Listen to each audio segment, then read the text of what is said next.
Ladies and gentlemen, welcome back into the Buster Show podcast. Today, we're very lucky because we have a man, if you're watching in the video, in all-time high quality and probably the audio as well.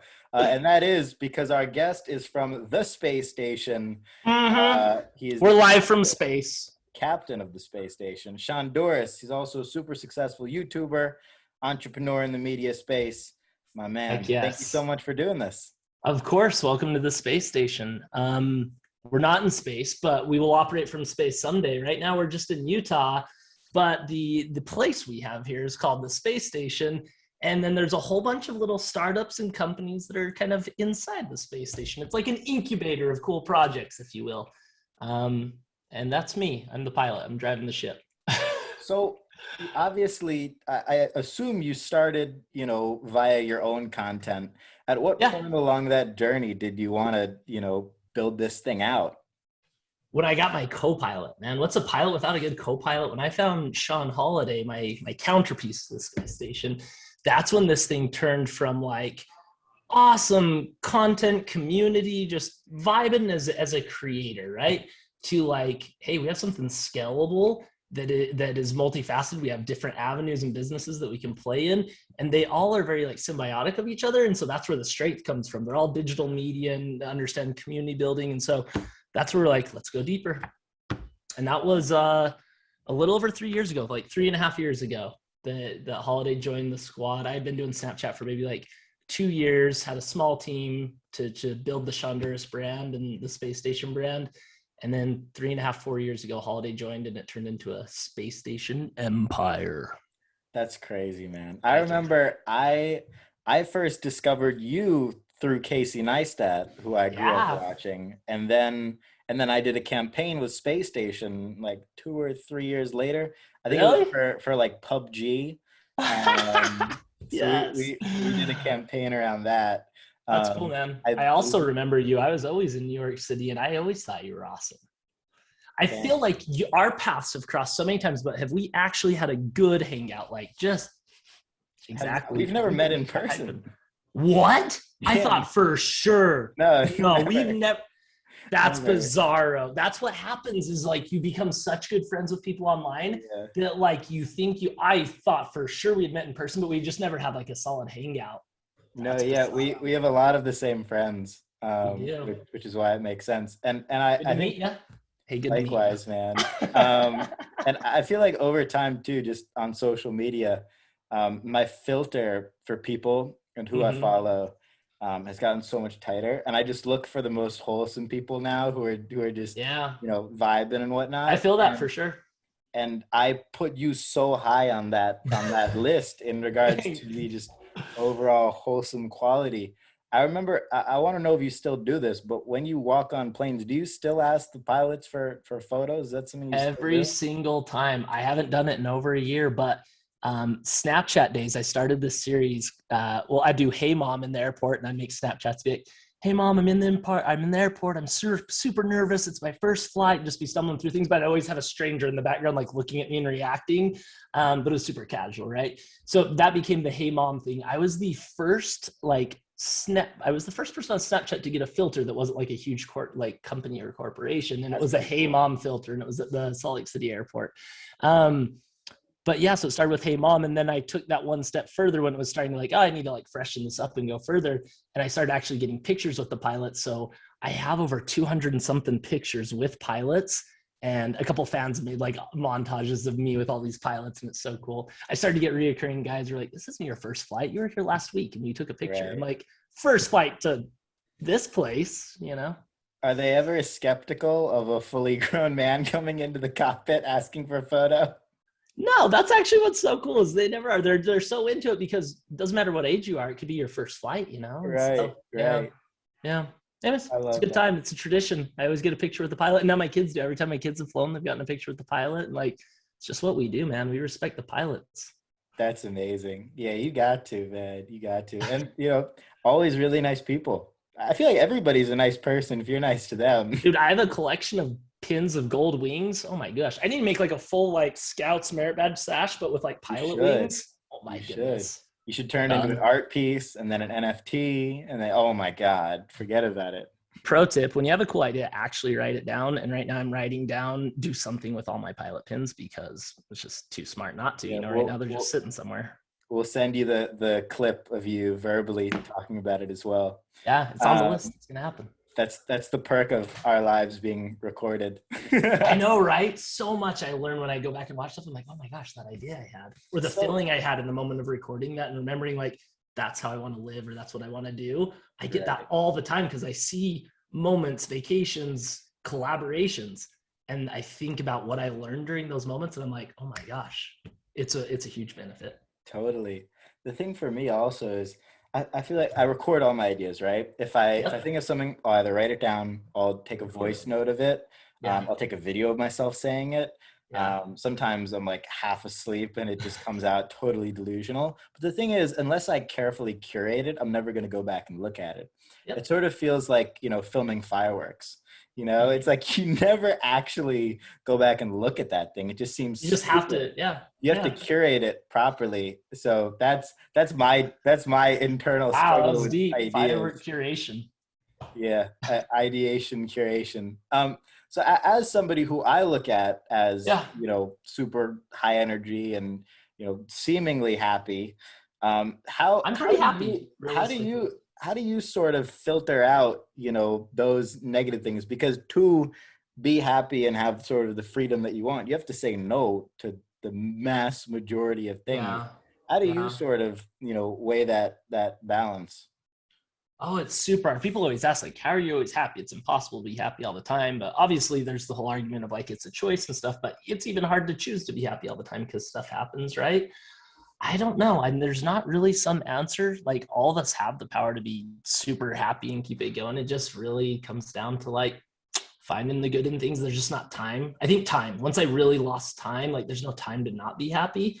So like if something frustrating happens, which happens every single day to all of us, then like you choose how much time you want to allocate to it and then you move on. And now that I have less time, I've learned to allocate less time. I have the same amount of time.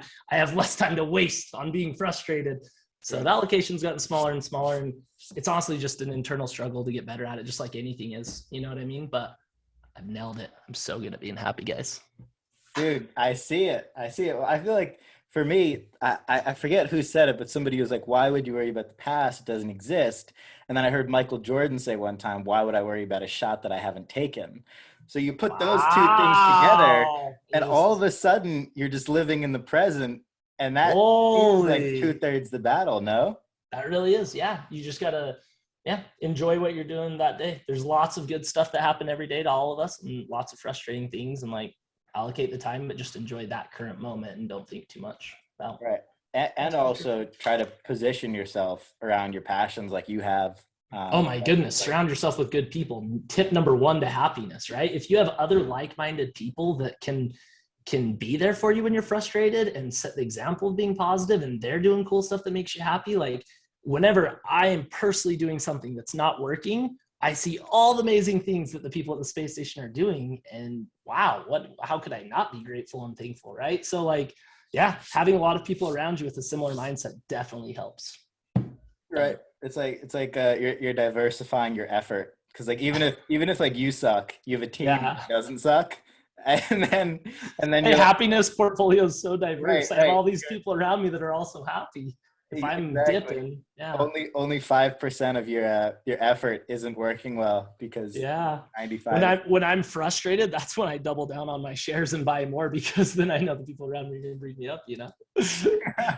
I make all my decisions when I'm frustrated. Just kidding. Yeah, dude. That's not a great idea. You always buy more shares of happiness. That's a good one. Yeah, especially when you're on that low swing. And if you got the people around you, that was the analogy I was looking for. Good job. Someone needs to take that analogy and just remember it because it's a good one. 100%. So in terms of, you obviously you've done Snapchat for a super long time. You've done YouTube for a super long time. I actually haven't done Snapchat that long of a time. I did a long time ago, but I haven't used Snapchat the app in 3 years. Wow. I used to use it a lot too. Yeah. Now they're re-emerging. I know really. They launched this huge spotlight program where they're giving away $1 million. Right. Gotcha. Wow. So their stock went up. They must have been really frustrated. I'm sure they were. So that's when they doubled down. Their literal stock. Maybe their Yeah, happiness stock too, but hopefully they're not I think correlated. so. No, but when you look at all these platforms, which Yeah. you know, do you try to put the most emphasis on? Do you think that it's YouTube? I know you've done that for yourself For me, and it's for your YouTube daughter. 100%. Why? Yeah. Why is it YouTube?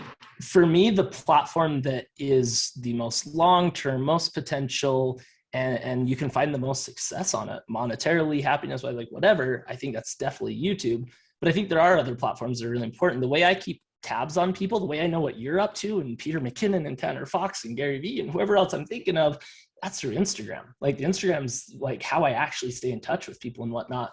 Twitter, that's where gaming lives. And like we're heavy into esports and I love it. So I love to tweet as well. So like everything has its place. Like my family and friends from like my entire life growing up, like they're mostly on Facebook. So I still do Facebook updates, right? And so everything has its place. But I think YouTube is definitely, for me, like the alpha platform. And then next would be just like audio, voice in general, right? Things that are just audio specific. I think that's probably second for me. And YouTube's probably the king of video. So those are the two things.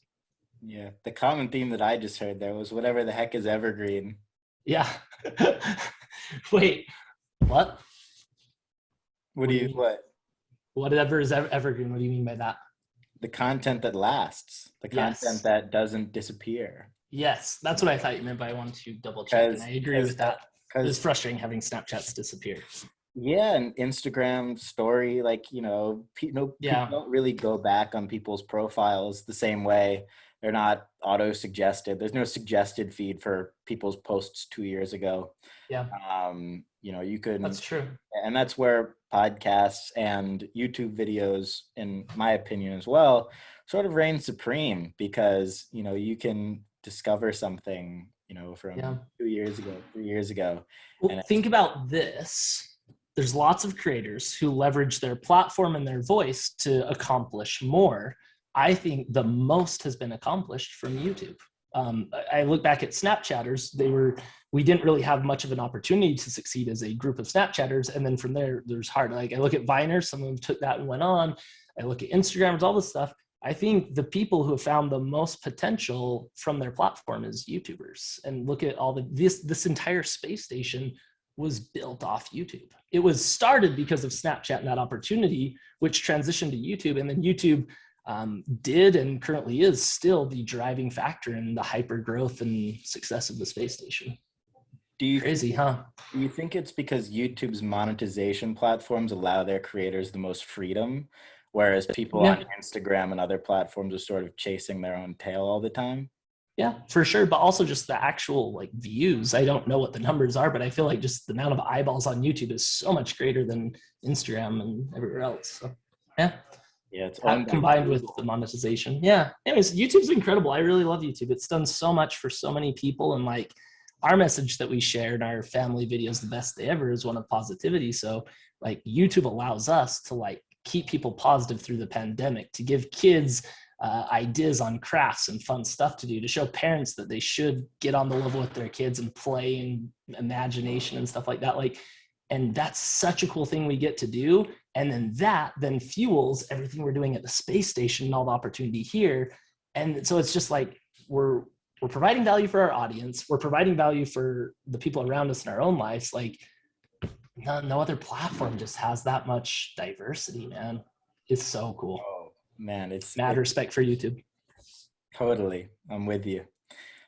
So obviously you're doing so much now. And you're incredibly happy. How do you balance that with the same drive that I know you have to want to do more and want to continue to build it out? Oh, it's so hard, dude. That is probably the number one source of not happiness, is feeling just too much obligation to like, there's so many opportunities and there's so much cool stuff and I want to be there. We have over 100 people on payroll at the space station. This whole thing started with like me being friends with every single person and us jamming and brainstorming and the collaboration. Like every company under the space station helps other companies. Like I bet half our payroll is on payroll for 2 different companies at the same time. Like that's the magic of what we have going on. And so like for me to not be involved with everything, which is hard because I don't want to micromanage or anything, but I just love being a part of brainstorms and being friends with everyone and all the new people who join us. Like I want to have a relationship with them. That is where my most frustration comes from, is not having enough time. And so, it's hard to do everything that you want to do and stay happy if there's, even if you're, sorry, I'm trying to word this how I really want to express it. I am super happy and I'm always happy, but it's hard to stay happy if there's things that you want to do and you don't have time for them. And that's the number one frustration for me, not like things that go wrong. I've learned to deal with that. It's how do I do more with my time? Yeah. That was kind of deep and weird, but did you understand where I'm going with that? I share that same internal team FOMO. Yeah. It's like for me, for one of my businesses, or a couple of them, Hoops Nation and some of the subsidiaries, it's like the team's putting out all the content. It used to be me, dude. Like I did that, every day when I was in high school. And now it's not. But there's that. And you're not like, oh, I want it to be me posting. You're just like, man, I feel like I should be part of those combos and helping. Like, I love that. How am I not in the trenches with these guys? That's what it is. Like, I want to be in the trenches of every company, not just like touch and base. And like, there's just not time for that. So you choose your trenches and you hop around. Right. And then it gets to the point where you only hear when things go wrong. And then right? Yeah. All right, true. Great. And all that frustration, but then you're like, oh, I don't have time to be frustrated. So then you're not. And that's the full circle of happiness right there. From jumping in trenches to losing time. Unless I'm literally losing limbs, I'm not. There's no time to be worried about it, bro. And even then, dude. Yeah, you can still be happy. Oh my God. This is a good chat, man. Let's keep it going. Where to next? So your daughter getting into YouTube, was that your daughter's idea, your idea? It was my wife's idea. And my daughter's always enjoyed it, but my daughter was maybe like 2 or 3 when we first started YouTube. So it couldn't be her idea, right? But we filmed family vlogs for a long time. We filmed Best Days Ever together for like 800 days straight, which was wild during the daily vlog craze where everyone was doing daily. It was so fun, so many good memories, but so intense in video every day, right? With the editing. Oh, I've never edited my own videos. That was the secret. I've always known the power of like team and like having good people around you. So I've had an editor since day one and just embraced it. And then people aren't like, oh, well, you're losing your style or whatever. It's just, I have an editor and he's awesome. I go have the fun and create the memories, and then editor edits and I build a space station. Yeah. Anyways, we had been filming our life for so long and having all these memories was fun. And then we hit a point where the space station was scaling and we had all this opportunity. We needed to hire, and it was just like, YouTube was working and it was funding, but it wasn't like the most important thing anymore. Like the opportunity of the space station and these people that relied on me to get these companies off the ground, like that became the number one thing. And just around then, like my wife was just like hanging at home with a 2-year-old daughter, 3-year-old daughter, whatever it was. And they're just like, we miss filming. We don't know what to do. So I'm going to start doing crafts with Adley and like have our own little channel. And because we weren't filming daily vlogs anymore, we do like 1 or 2 a week. And so while I was spending so much time heavy at Space Station, they got back into filming together, even without me, and just started making fun videos. And then doing that for so long, and we had an editor for them at the Space Station, so it wasn't stressful, because I don't want this to stress my wife. They just like planned fun activities 2 times a week, and then they'd film them together, and then an editor would take care of it. And now they're recording memories and having fun, and they just were kind of side hustling that as I was building the Space Station. And then it really started taking off, and it started becoming fun as my daughter got older. The things we could do just got more fun, and her love for filming, and like, bro, I'm not even kidding. It's one of my happiest moments. I see her, and this girl's like directly, no, dad, like you walk up the stairs like this, and like she understands continuity, and like, no, you were standing over there, and like, and it's so fun. She loves it. And then when she plays with her toys, her little director comes out and she's like, okay, pretend this. And I'll be like, okay, I'm doing this. And she's like, no, walk through the door, because you were outside. I'm like, okay. So I walk through the door, and it's so much fun. Wow. So she's into it. I'm into it.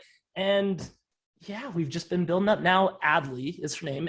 A for Adley is the channel. And she's 5 years old, 5.5, going on 6. She loves filming these videos. And it's just awesome because it brings us memories and opportunities. And she's tight with Barbie, and Barbie sends her stuff. And she's into it. That's the explanation of Adley and how fun it is. The understanding of continuity and filmmaking is really going to set her up quite nicely. Yeah, she's cool. We've always treated we have a lot of fun and play pretend with our kids. And we had to do that heavy during COVID because they weren't getting out with friends. So like it was on us to like be imaginative and play with toys and stuff. So it was actually a cool thing for me to like really, really like, it was these flashbacks to being a kid, like play pretend and building forts. Like, so we went hard on all that stuff, and it was great for YouTube because we were having fun, but it was also great for us because we were just having a blast together. So it's been such a positive thing in our life. And all that money's saved for Adley, so she's just set. But then on the family vlog side, all that money was used to build a space station. And now here we are, a couple companies deep, and everyone's self-sustaining and whatnot. And now the YouTube really just fuels like new projects and growth and stuff like that. I can talk about it for a long time. I'm sorry. I love it. No, that's amazing. That's incredibly unique. And I also look at it from the perspective of, you know, the documentation that's been done.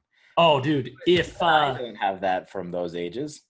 Here's an actual statement. I don't think anyone does. Like, if we actually turn the space station into a pretty large company and opportunity, which I truly think we will, I think this will be one of the best documented company in history, because when we started the space station, like video number 1 was the day my daughter was born. So her life's been documented since the day she was born. Our very first vlog, number 1, was taking Adley home from the hospital. And then day number 2 was day number 2 being a dad. And day number 3, so that's kind of cool, right?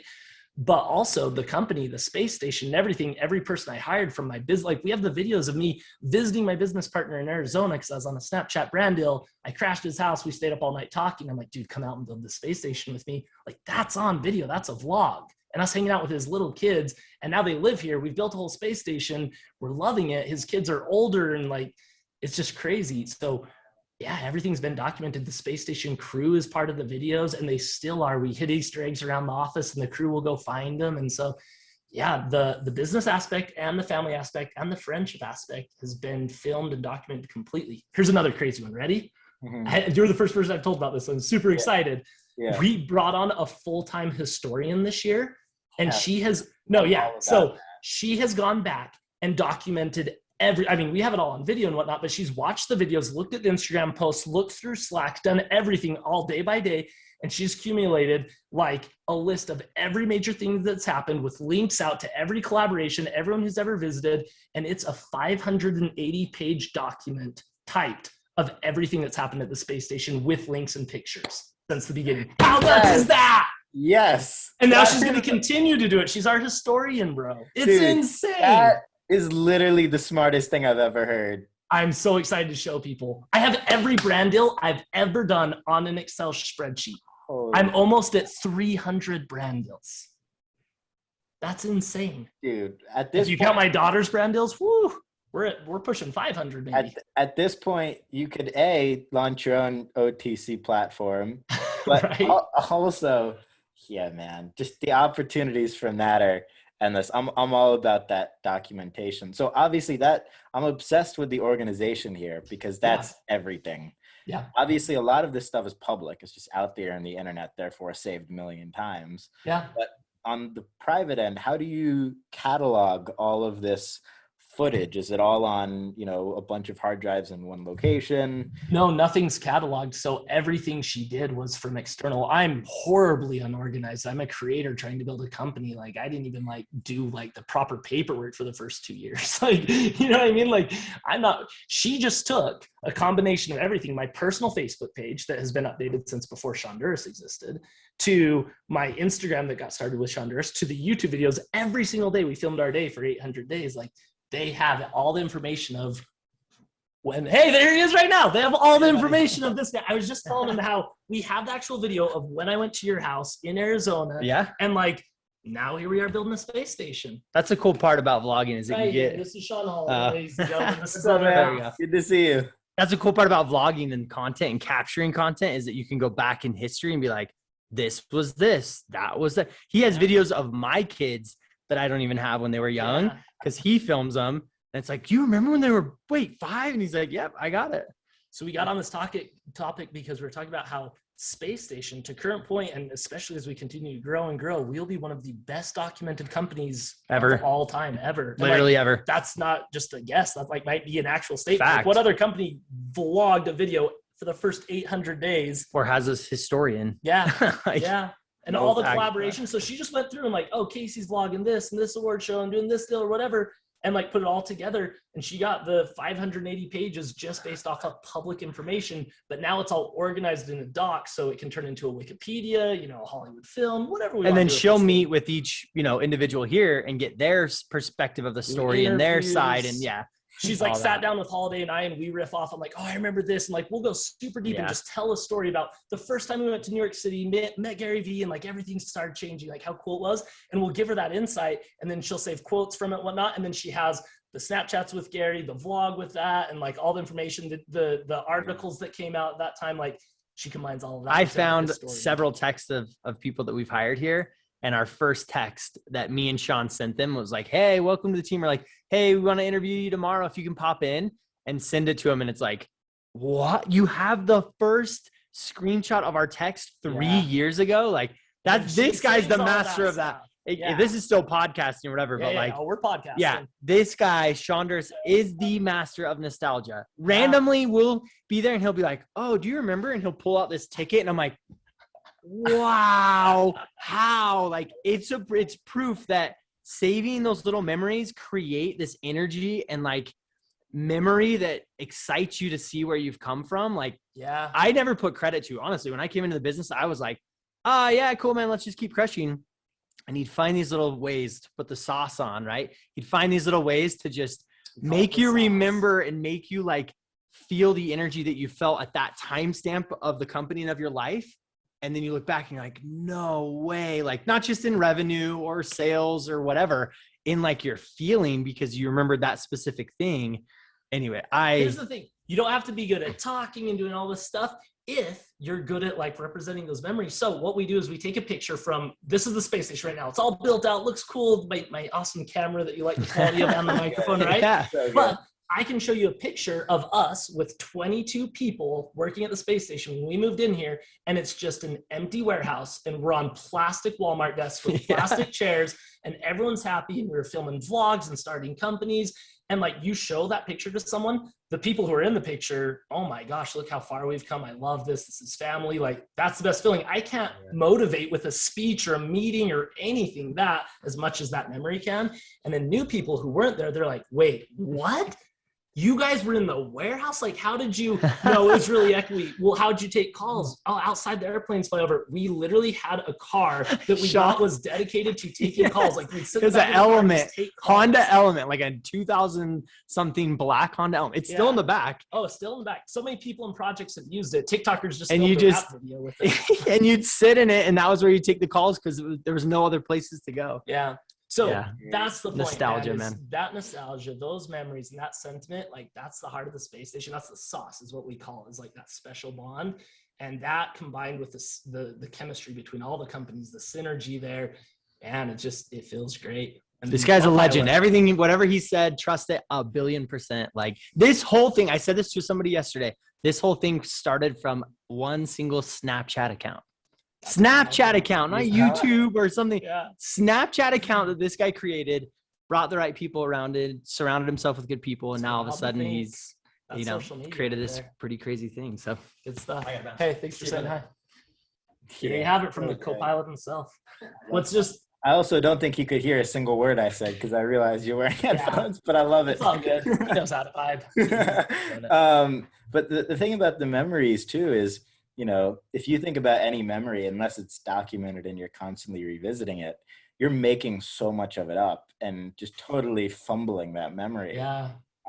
So the video or photo evidence of said memory it puts it all into a completely different, level of accuracy, which wouldn't exist otherwise. And that's it's true. That's part of that, being able to like pull that nostalgia off the shelf and like give it to somebody like a gift. I got one more thing to say on that topic. I didn't know what to call it. One more addition to that topic. Check out this that I think is accurate, but it's not a study or anything. Because my daughter Adley experiences things like she goes to the zoo and she sees a giraffe, right? And has a long tongue and a long neck and stuff. And she's like 2, like that's an experience. And then if she doesn't go soon, she's going to forget it or maybe not remember. It depends on the memory, right? All the animals at the zoo, she can't remember all of them. But when that happens, and then she watches it on a video a couple days later, and then she watches that video again in a week, sincerely, I feel like my daughter's knowledge of just like animals and day-to-day life and her memory is just insane because she almost experiences everything twice, if not thrice. Isn't that wild to think about? That's super wild. I know. And I'm not going, my daughter's a genius or anything. I'm just saying, like, she has a great memory because she experiences everything multiple times, and that's how you actually learn. So, like, her knowledge of animals, dinosaurs, all this stuff is just mind blowing. So, that's one cool tidbit. They say, you can, if you really love a book or there's a really good book, you're supposed to read it, listen to it. If there's a movie, you watch the movie, and you do that over and over and over again. And that's how to like properly. She experiences it, and then she watches it, and then maybe she watches it again or hears it in the background. Wow, there it is, full circle. Anyways, but that's how like I think that's how like anybody could apply, that sort of thing to their own. Yeah, exactly. Memories aside, but obviously people, just inherently love themselves. So seeing yourself on that just keeps you locked in on another level. Or it's your memory that you're seeing again. That's wild. That's why people should film stuff a bunch and take notes and write it down so you can revisit it. That's what we talked about at the very beginning, right? Like, you don't have to go crazy posting it everywhere if you don't want to, but I'm all for filming important moments and revisiting them and stuff. In a counter to everyone saying live in the moment, like put your cameras down and live in it. Live in the moment for sure, but also learn how to live in the moment with the camera. Like, I experience all my moments, but I'll still get shots or videos to some degree because then you get to have the moment forever. Totally. And learning how to be authentic on camera. Like most people who, aren't in front of cameras regularly associate that with something. Whatever it is, it's not associated with when it's not there. Yeah. So it's finding that balance. That's true. See, it's easier for me to say film the moment and live in it because I've just become so, my daughter's been around the vlog. We've had the exact same vlog camera and tripod set up the entire time. So like the vlog is a member of, like, all the time she calls the vlog a member of the family and like how many people are in our family. It's like, it's just normal for her kind of.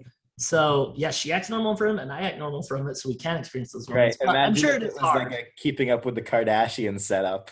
Oh, miserable. Yeah, and that's what we try and stay away from. Around all day. I know. And that's what we're definitely trying to stay away from, obviously, is we're really happy with where we're at and sharing our lives, but we're not trying to go deeper. We don't want to share it on television or go in any other direction. We just really enjoy YouTube and our community there.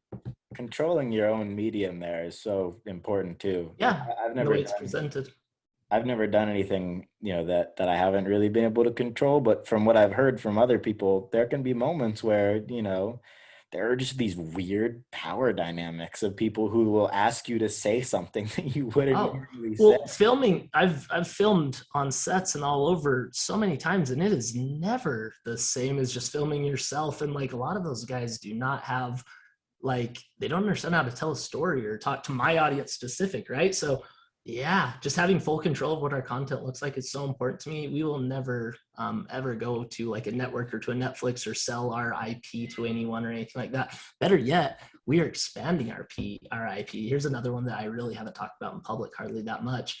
We are creating, we've built out a 3D animation team here at the space station. And we are creating a cartoon of our family in 3D, and that will be part of our YouTube channel. So 3 videos a month will be real and 2 videos a month will be an animation, and it's going to be super fun. No way. Isn't that cool? That's like so our own cool. cartoon. I can't wait to watch that, man. That's super exciting. It's done really well and it's going to be exciting. And I don't think anyone else on YouTube has really expanded to that. It's kind of new territory, and that excites me. Like, I always love like trying new things. And I really think that's it, because most YouTubers, creators in general, they love their audience, they love making content, and they want to do it for a long time, but they get burnt out and they don't know where to go next, or they just get whatever. Being able to have a 3D animation of yourself or build out yourself in a different medium, oh my gosh, that's cool. You can keep your audience, you can keep telling your story, but you don't have to keep doing the same medium. Like, people need to learn to switch from different platforms and talk about different things. Some people just always do the same thing, same platform, and they love it and they love their audience, but they get burnt out. It's because they're not changing. And so I think that could help a lot of people looking for new mediums. Totally. And even also do things outside of the platforms. Like, you're building Spacestation, which isn't content specific for a platform. It's not a show, right? It's a company. Yep. So having things that interest you outside of it so that you can have the opportunity to, expand set Yeah. horizon, because otherwise, if you're like, if you're, I'll use myself as an example. If you're a sports card collector, and that's all you ever do, there's no opportunity. You're not opening yourself No. up to experience new things and talk about politics or business Yeah. or, food, No whatever. matter how much you love it too, you're going to get burnt out. No matter how No much. matter Isn't that what. Yeah. crazy? Yeah, for sure. It's not even crazy. It's just common sense. Like everyone gets burnt out of something for too long. That's why you find other hobbies and you're always moving and doing stuff. Is it being burnt out, Progression. or do you think it's just natural, being desensitized to everything? Well, I think it's just like a combination of a whole bunch of things. Like we say burnt out casually, but it's like you get bored of it, you have new ideas, it's just, yeah, it becomes redundant over time. And like I love snowboarding, but I snowboarded so much for a period of time that like I still love snowboarding, but I don't need to do it as much because I really got all the snowboarding in that I needed to. I got all the Snapchat doodling in that I needed to. Like I don't miss it, right? But vlogs, I've been doing that forever and I continue to do it because I really enjoy sharing that story and filming and having fun in my community and stuff. So that I can do for a long time. But if I only did that, that's when that kicks in. So all the other stuff helps keeps it balanced. That's super admirable that you're able to say, enough is enough about something, because Oh, usually for sure. when people find success in something, they cling to it for dear Yes. life forever. That is full circle our conversation, like of being diverse. Yeah, that's why you got to have different stuff. Look at everyone who's found a lot of happiness and success outside of entertainment. A-list celebrity Hollywood wise or YouTuber wise or influencer wise, it's people that build outside of just their brand. And that's what keeps them relevant and wealthy and happy a lot of times. If you only focus on your brand and building that one thing as big as you can, like eventually that empire is going to get bored or crumble or whatever. I don't know. I mean, don't take anything I'm saying serious. I'm just giving you my opinions from what I've learned over the past 5 years. I still have so much to experience and learn. You know what I'm saying? We all do, man. But yeah, These are just open brainstorm sessions for people to take and interpret. it really is. It's crazy. However Here's they a want. statement. It's crazy to think about how I think about the world and process things to make decisions today compared to just 6 years ago. 6 years ago, I was an awesome dude, the same person I am today. I haven't changed hardly at all. I'm in the same city, like everything's great, right? But I didn't have kids. That's one change. But I was so like just casual, like skating around, having fun, like willy-nilly. Now I'm so meaningful and I have intent in everything I do, and I'm trying to spread goodness, and like I'm good at making decisions because I've made so many of them. And it's like, wow, all it took for me to change that much was just the experience and going for it. So if people aren't doing tons of different stuff, they're losing that opportunity to just like grow and become better. It's crazy to see how far I've come in 5 years, because I was just literally a skater kid in Utah with no connections. And I'm still a skater kid in Utah, but I have connections, and I feel like I've learned how to make decisions and handle stress and do so much more. And it's been such a cool opportunity. I want that for everyone. I want everyone to challenge themselves and like grow, and people do grow, but there's different speeds and rates at which people grow. And if you challenge yourself, you grow faster. Totally. Yeah. Just put yourself in positions that are like, I look at it like fun struggle, right? So like for me, my best fun struggle is working out.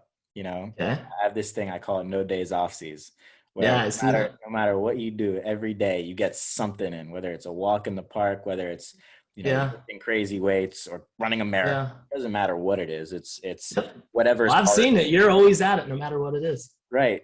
But that is like the fun struggle. And I usually, I'll say one thing: when I have something really difficult coming up, I always try to work out right before it. So if I have a big meeting, or if I have, a podcast or something like that, Okay. I'll go out and run and just die, so that everything that comes after that point feels easy. And it's like That's weird, cool. it's this Yeah. weird thing that I do. But I think that That those makes sorts of things sense. You challenge yourself and then you enjoy what's after. right. Like even like for sports cards, right? My least favorite part is packing things and shipping things. Right. So I'll do that before I do something fun. Yeah, and just knock it out. Or something that's really difficult. But I think Yeah. just forms of like what you're talking about as well, and just challenging yourself to, speed things up, but also. And I've never had that perspective or even heard that, like, that's something cool you just shared, right? So like, that's how we're growing and learning so much, is because we're doing this podcast. Like, I've never thought I'm going to challenge myself before I go have fun, just so the fun feels more fun and earned. Like, Right. I'm going to start doing that. I'm going to do like my hardest tasks at the beginning of the day. And then I usually just kind of randomly take them as they come. I don't know. I'm not organized, but I'm going to start to be more organized and challenge myself first. That's rad. I'm not incredibly organized either. Although we take steps, right? Yeah. Like I have really good people around me that are organized. That's how I figured. I learned that I would never be organized, and I'd always get better at it, but I'm just never going to be good at it. So I just got really good people around me who are organized, and that's the power of team, baby. And also, I think realizing that like neither yourself nor me, like I'm not very good at really anything. There are people out there who are better at everything that I do than me. Yeah. So why don't I just go out and find them? Yeah. It's like so true, man. It really comes down to that. Unless it's something that I enjoy. Like I can't outsource working out. I can't outsource playing basketball, nor would I want to. I can't outsource hosting this podcast because that's my fun. You can't outsource fun. But other stuff you can. I do also love posting on Instagram, but there are people who are better at that than me that I have on my team, Yeah. There are people, I'm sure in your space station where they're doing things that you would love to do. Well, everyone is, But they're better at it than you, and it makes sense. Like it saves you time and they're better at it, Yep, 100%. And like, that's the fun part, man, is finding those people and then seeing them blow up and incentivizing them accordingly. I think one thing that like is a huge thing to share with people is that we've been really fair and really like generous with the people around us. And that's how we've attracted and kept good people. We lucked out that both me and Holiday both had that vision of just like making everyone feel like they're a partner and they're a piece of this and they're building it with us, versus like there's no one here that literally feels like an employee. Like everyone feels like they are a piece of the space station building it. And because of that, like, wow.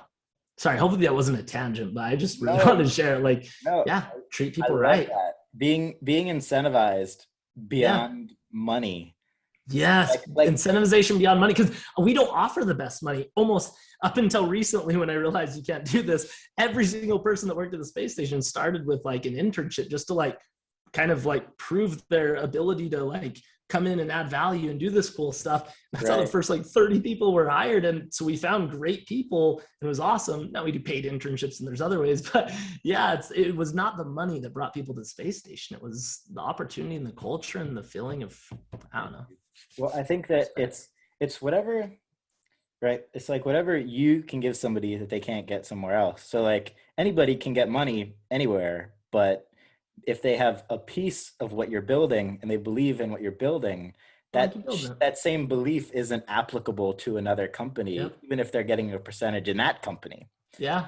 Everything is super unique in that shape. So giving them a piece of that uniqueness, I feel is, the real like key to incentivizing somebody. Here's what I say. Here's the cool format we have at the space station. Every company, the space station as a whole, every company under it, every project, everything we're doing has never had an investor. We've never taken on money. The people that own these companies are the people who are building them. And that's across the whole space station. So 0 investors, but everyone who's here. And obviously like new people. And as we start to really grow beyond those startup stages, like they have to earn their spot on the team, but they instantly feel it. They get value. They get all the cool stuff we're doing. And they know there is a roadmap for them to become a part of this thing. And that's the magic of it, man. I love that. No investors, baby. They suck. Just kidding. Yeah. Well, they don't suck either. Yeah. I mean, have you ever ventured down that path yourself of being, you say they suck, but have you ever wanted to be one yourself? Check this out. Because of the cool people around me, we have slayed that. We started making investments 35 weeks ago, and we have since made 35 investments. No way. And I kid you not, man. I'm not even going to try to talk about it because it's truly not me. It's this awesome network that my team has built out and all these cool people. And the reason we become an investor in so many things is because we're strategic investors. We understand the digital space. We're able to explain influencer or esports or how to build a community, how to be a creator, and we're able to act on any of those things or consult on any of those things. So companies that are really cool, who don't really need money, they want us to join their cap table because we add value to their team. And once we learned that and we started getting in the right circles, we had so many offers from real awesome companies to do that. And that's where the high quantity comes in. We're not doing a high investment. The people don't need our money. All our investments are playing this, like, I'd say 25K to 50K range. And there's some under that and some over that, but that's the normal. And that's not a ton of money, especially for a late stage company that's 2-3 years old. But it's the value that they now have the resources and stuff in the space station. And now we're like, hey, we have a small chunk of this thing, but you're going to continue to blow up. So yeah, man, that's how it's all come together. And it's something I've always wanted to do, and Holidays always wanted to do. We just thought it was way, way down the road because, like, we're still like hustling to make ends meet here and hustling to like build and grow the space station. We have growing pains, we can hire people. So never, ever thought we'd be investing in stuff. But here we are 35 investments later, stoked out of our eyeballs. And some of them are cool, dude. Magic Spoon, Aura Ring, like these are like real deal companies. That's very cool. Yes, we got into Aura Ring. I was like, oh my gosh, this is unreal, right? I think use those in the NBA bubble. Yes, of course. I was so stoked on that. Like, dude, Aura Rings have been a huge impact on culture, and they will probably be $1 billion company someday. So even though we got in, 2 years into it or whatever it is, still like our growth potential is insane. And they're stoked on it because we've already helped them a ton with a lot that they're doing. We play very heavily in the healthy snack food space. So Magic Spoon cereal, Koya beverages, and like Slate chocolate milk. It's all these things that we love, but they have never really been healthy. And now we have the technology, and just, I think what happened is COVID shifted people's purchasing patterns, especially within food. And so people are ordering online and trying new foods and learning you can eat healthier. And then there's a huge swing to be healthier and eat healthier, which is awesome. And now there's all these snack food. We have our own Nanners chips are coming out really soon. They're little, like the slices of bananas, and they have cinnamon. So there's horchata cinnamon ones, there's raspberry ones, raspberry banana, and there's chocolate banana. And they're healthy snacks for kids. We just got the package in the office today. I'm stoked out of my eyeballs. And that is a cool idea for kids. And that's the reason we did, is we didn't know what our kids would want to eat that was healthy. Now we have these banana chips, and I've never seen anyone have anything like that. How cool is that? That's what people are experiencing all over. And now we're able to invest in that and help them grow, less from a monetary standpoint, more from a digital standpoint. But we do a little bit of both. How cool is that?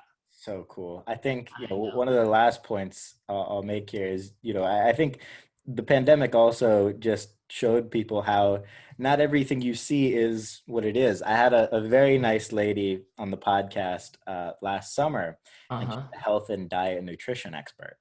And what she told me was there is pretty much no regulation around what you say on the packaging of your food. Isn't that crazy? So the example that she gave me is the craziest thing ever, is on Eggo's waffles. It was birthday cake flavored. So they had sprinkles and all sorts of nonsense on top of these freezer waffles that you heat up. And on the front, it said a healthy and nutritional breakfast. And then everything underneath that.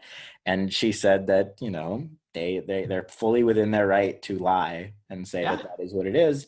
And people just believe it.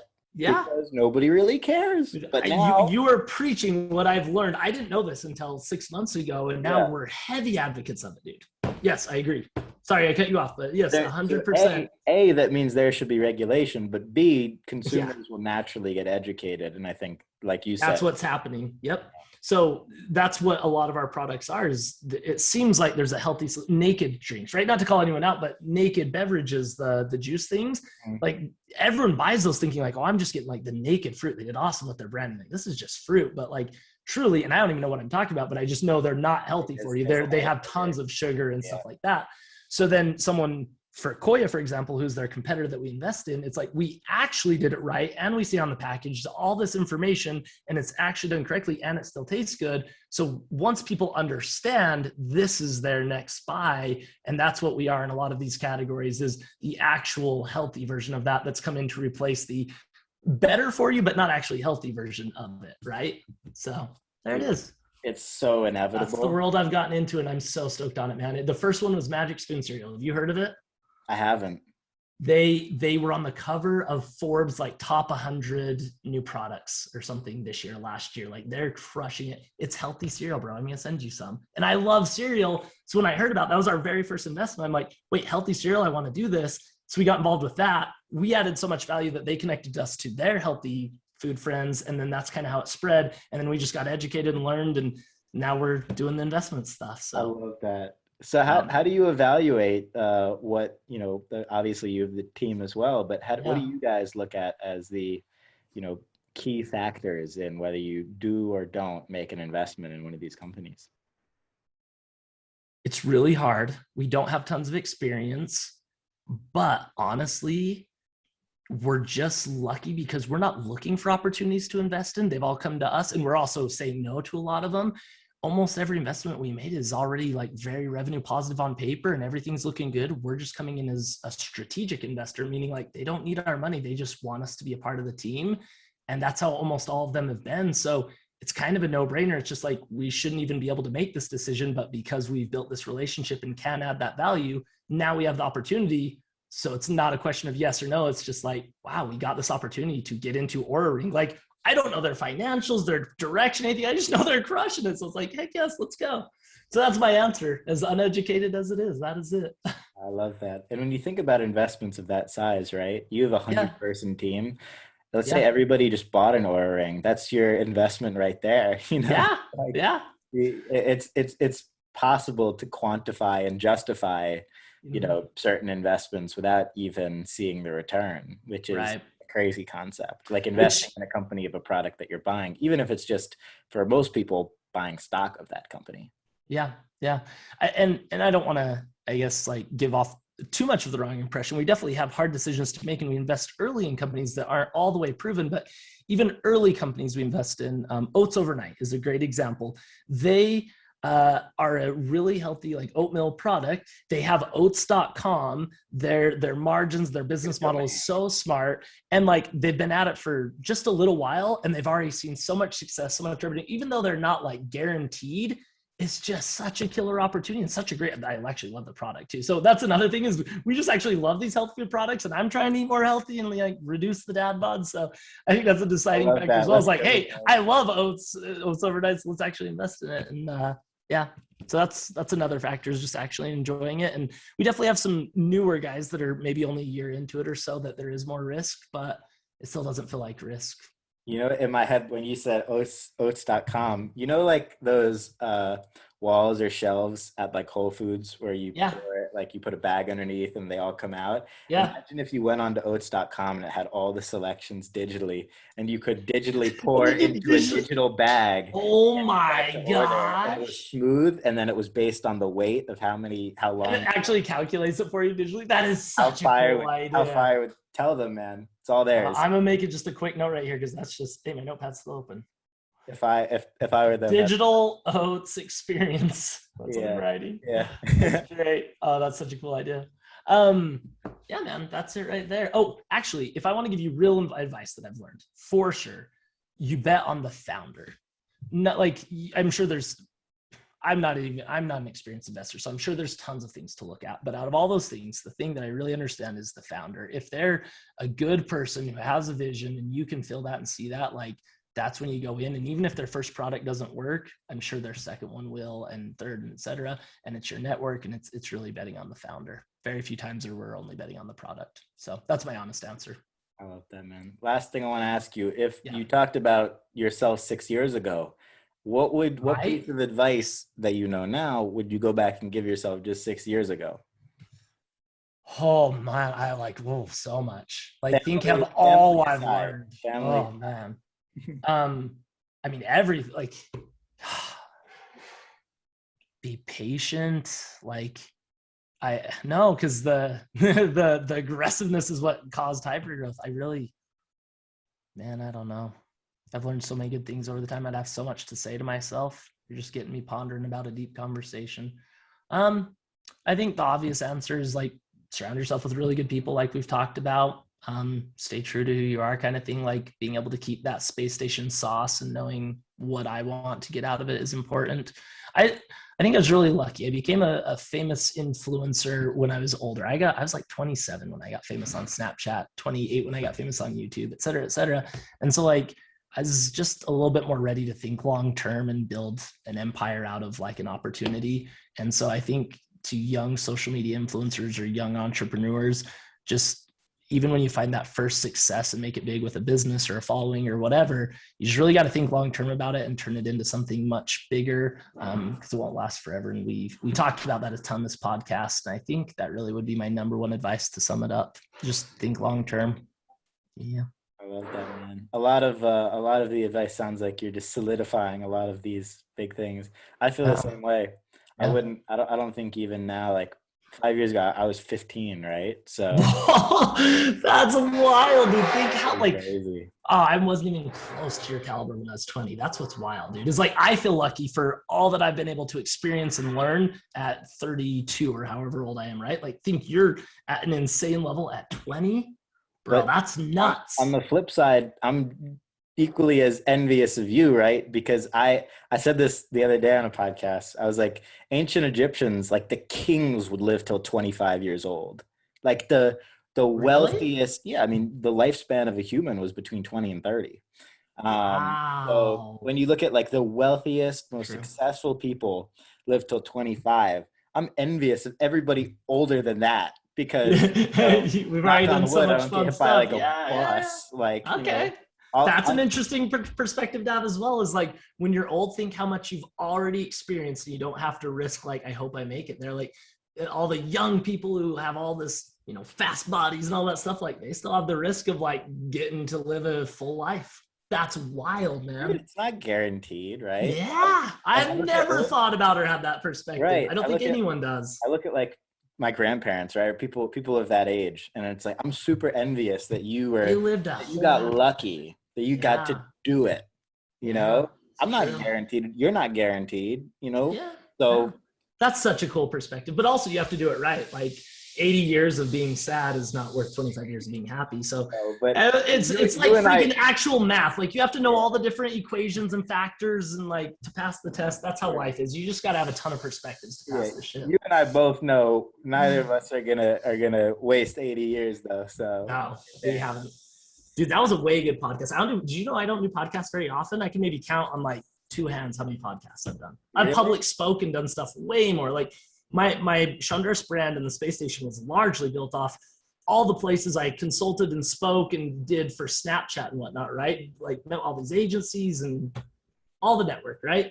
But then since then, I've just been heads down filming and having fun and building the Space Station. So I haven't spoke anywhere in over a year, at least for pandemic reasons, right? And then I'm just not a podcast guy. You're probably if I had to guess for reals, the 6th podcast I've ever been on, maybe 7th. Wow, huh? I know, me too. I'm honored to be on yours. I was stoked as soon as you said it. I was like, I knew we'd talk good. See, that's half the thing is like, I don't want to go on some podcast and just have them talk about money or whatever they're trying to get at, right? Right. I knew we'd have a good convo. So like, I don't even know how big your podcast is. I know I like your Instagram followings and like, yeah, some cool people there. But if your podcast following's like the same type of people, then I'm stoked to be talking to them. Yeah. That's what it was, is the people I'm talking to and just knowing we'd have a good convo. Totally, man. Last thing, where can people find you best? At Shonduras on everything. I have that handle all across the board, and then follow at Space Station on most things. We're telling our story, man. On Instagram, we have at the Space Station, and we post every day with all the people and projects and things documenting the journey, so. Amazing. And the most fun part about all this too, and like this podcast, for example, is so you took, the hour of your time, which I'm very grateful for, but that hour will benefit somebody every hour forever. Right. And now it's part of the story. Like some of the things we've talked about, we haven't reminisced on or done whatever forever. So now this can be part of the historian's story of like recapping stuff, right? Like this is part of the history right here. My 7th podcast ever. That's part of history. Good stuff, man. I can't believe